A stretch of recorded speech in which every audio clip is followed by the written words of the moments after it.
2 had evacuated on the rail. In doing so, took a little bit of the path that the 6 had, but what are you going to do at that point? So the 2 obviously getting out and not faring well again.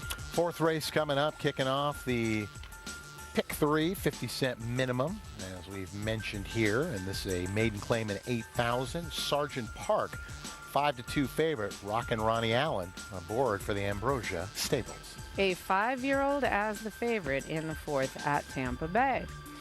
So that we will come back 18 minutes from now for the 4th race, actually before, for the preview. Well, it's Wednesday, and it's time for A Woman's World, and I'm thrilled to be joined today by a breeder. She and her husband breed a number of horses in the state of Maryland at Dark Hollow Farm, and that is JoAnn Hayden. JoAnn, on with you now. Great to have you. It's good to be here. Well, you and your husband, David, I want to start way back when David was in advertising and you were a teacher and you didn't have a lot of money, but you had a passion, and that was for horses and horse racing. And you pooled some money, and why don't you take us back to that time, because it's a great story and what you've done with it is even more remarkable. Well, actually, it goes back to the days when we were showing hunters and jumpers as a hobby, and we happened to be at a horse show with 2 of our horses, and David saw Secretariat win the Belmont on a very small black and white TV, and he was smitten with the whole experience, and being as naive as we were, he said, I really would like to have one of those. So we sold most of our show horses, actually, and decided to get into the racing game. We had experience with conformation, but not with many of the other aspects of it. And we started, pooled all the money that we had, which was very little, and claimed some horses. And did pretty well with our claiming stable. And one of those mares that we claimed was Safely Home. Unfortunately, Safely Home broke down in the first race that we ran her in, and we decided to make a broodmare out of her. Well, you said she'd showed a lot of heart. Wasn't she second in that race in breaking Yes. down? And you liked her conformation, and she became your foundation mare, which your other farm, Dark Hollow and Safely Home, is named for. What did you see in her that made her stand out and made you think that she was going to be that horse to take such a chance on? Well, first of all, she was a very hard-knocking mare back in those days. She had, I think, over 40 wins or placing in only 73 starts. And she did have an amazing hip and an amazing shoulder. And she was a big mare with what we thought was going to be a great deal of potential. And she was quite correct.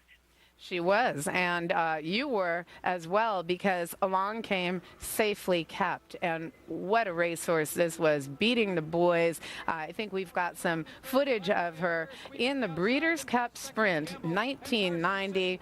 What a horse this was, what a ride. Tell us your memories of Safely Kept. Well, Safely Kept was probably one of the most awesome babies that we had. Every bull that went on to do anything out of Safely Home had the big hip and the big shoulder, and she was, when she even raced against the boys, she sort of held her own because she was physically just as big as any of those. And I think the race I remember the most was in 1989 when she sort of was racing against, that time, the boys also, and I really thought that she had won the sprint in 1989, but she was caught on the inside by Dancing Spree, and then in 1990, she had a chance to try again, and this time when De Jour seemed to have jumped the shadow, I actually think she would have won anyway, she was able to get her sweet revenge. Possibly in the Hall of Fame? What do you think?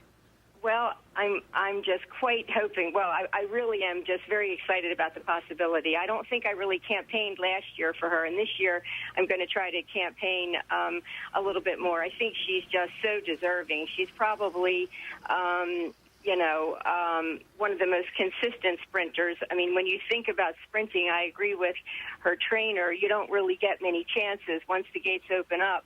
You can't make any mistakes, and she actually, out of 31 starts, won 21 stakes, and she was only out of the money one time. I think that she had like a 97% success rate, and I think that she just is so deserving of that honor. Well, I hope she gets in as well. And, you know, when I lived back in Lexington, Kentucky, I did a lot of the farm tours, and I went to see the babies after they'd been weaned from their mothers, and many of them around in a field playing and happy, and you walk up, and they're so cute. And then the manager of one of the farms said, you know, only about one of these will make it to the racetrack. And I thought, wow, that's unbelievable. You know, the many things plague horses, including just not being fast enough. But your Dark Hollow has an unbelievable statistic. 88% of your horses, your foals, become runners at a racetrack. 70% of them become winners, and your horses average 17 starts per runner. Now, that's pretty much an unheard of statistic. What do you attribute this to? Well, I think basically, I really attribute it to the fact that horses have done everything for us. I mean, if you look at our farm, the buildings all have names on them they were built by stakes winners that we've had. They were built with the money of a horse that we sold. And because of that, I think that we really focus on doing what's best for the horse. And they are, I can't even express it. We do everything for them first. I mean, we take a great deal of care with every detail. Everybody on the farm knows that we have our farm because of those horses. So they sort of get the treatment that they need. We treat each one as an individual. And what I found out is that if we are commercial breeders, and sometimes we sell horses for big money, and sometimes we sell them for not a lot of money, but that doesn't seem to have any correlation to the amount that people pay for them doesn't really correlate with what they go on to do, because our horses that are sold for $5,000 can sometimes outperform the big money horses because they're all given that opportunity. We try to treat each one like they're a potential star, and they get the same program individualized for their particular needs. And you've got a couple changes. You're holding on to and racing more of your horses, and you're also not selling as many yearlings. You're going on to 2-year-old in training, and you love hanging on to the females particularly so that the foundation and the like goes on. Talk about your change in strategy. Well, the market has sort of dictated what we do, and the first big change that we've made is we've reduced our stock. We decided that it would be better to have fewer horses to offer because it's increasingly more difficult to get the yearling sold. And the thing that we find is we don't take anything to the sale that we generally haven't raised, so we know them really well. We don't take horses to the sale that, that don't have great scopes or have had good survey x-rays. So we sort of know going in where we stand. And when we see that there's not a lot of activity, we just have decided that if we hold on to them and hold on to them to the 2-year-old sale, it gives us more options. We can either sell them as 2-year-olds or they're further along and we can race them. And as you said, we definitely like to hold on to our fillies and try, to sell the colts. But we think that we've also try to reduce the amount of money we pay for stud fees. We don't reduce the quality of the care, but we try to find horses that would be the sires of good racing potentials and also could be a good sales prospect. And that's also very difficult because we always like to we love the horses that are the young sires. We like the freshman sires because there's just we think, so much opportunity for the unknown. People will pay a lot of money for the unknown, and we've always loved the young sires, but now we're trying to go to more proven sires, so we do have more options with the offspring. Well, we did see some shots of your farm and some of the beautiful stonework. I know you had the Amish come in and help build the barns, and then specific people come in to lay that stonework. Gorgeous place. And you've also done a lot of research in the ones that you hold. Like if you send a horse to Delaware for 90 days, you become eligible for the Delaware certified program. So there are lots of perks, if you will, to hanging on to some of your horses. And you did have a horse that you sold named Homeboy Chris, who went on to take the Champagne. And I know there was a quick and interesting story about Homeboy Chris. And he comes wide off the turn. Yes, Homeboy Chris was a horse that we definitely loved, and we had not had. He was a little bit offset when we went to sell him as a yearling, and we decided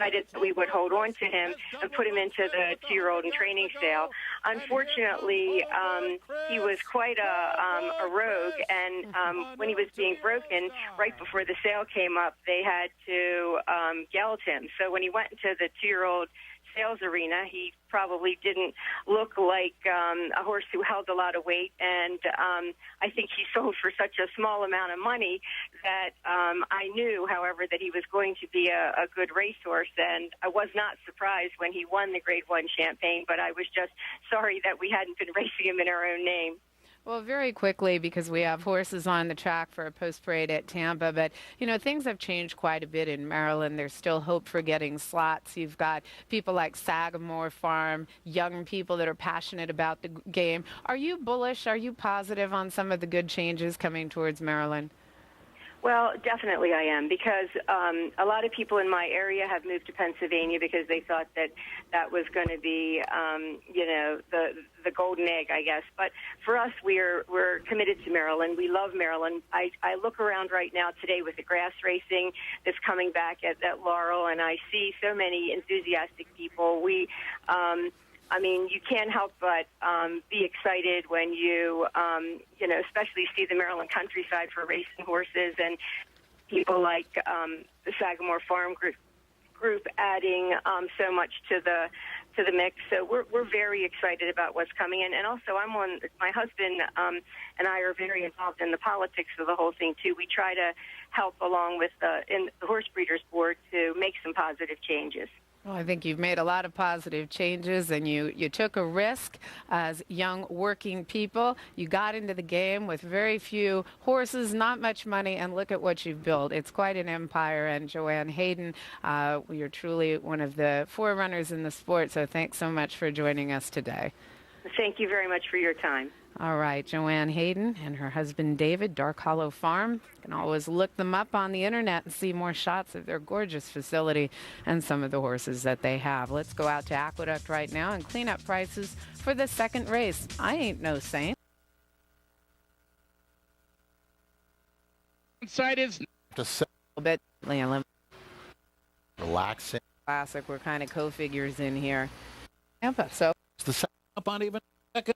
She 3 the rail, Tampa Bay. Her husband Dave, and that was for horses and horse racing. And you pulled some back when Hayden, JoAnn, be joined today now for the fourth race, actually before, for the pre.